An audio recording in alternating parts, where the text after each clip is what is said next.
En faisant le déplacement de Libreville ce 1er juillet 2023, où il a été accueilli à l'aéroport international Léomba par la vice-présidente de la République du Gabon,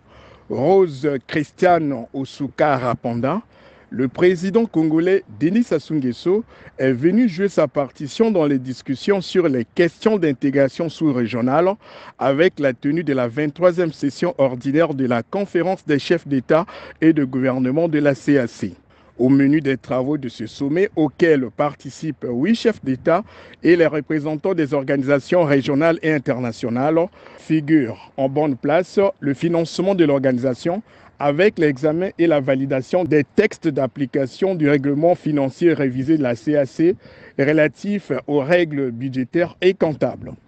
L'objectif affiché par ces chefs d'État réunis au palais présidentiel de Libreville est de s'assurer du fonctionnement régulier des institutions de la communauté par le contrôle et le suivi de la mise en œuvre des décisions des sessions précédentes.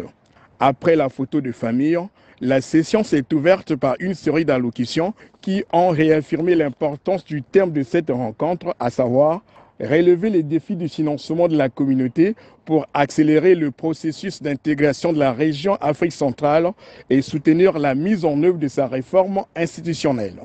Ouvrant le bal de ces interventions, le représentant du secrétaire général des Nations Unies en Afrique centrale a exprimé l'appui de son institution d'accompagner la CAC dans ses efforts de relever le défi sécuritaire.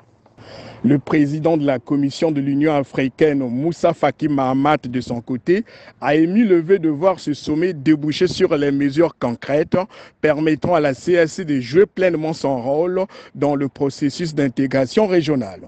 Dans sa prise de parole, le président Ali Bongo, président en exercice de la CAC, est revenu sur les axes prioritaires de son mandat, notamment le financement de la communauté, la sécurité maritime et la protection de l'environnement.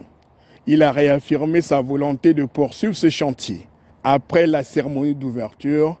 les travaux se sont poursuivis à huis clos.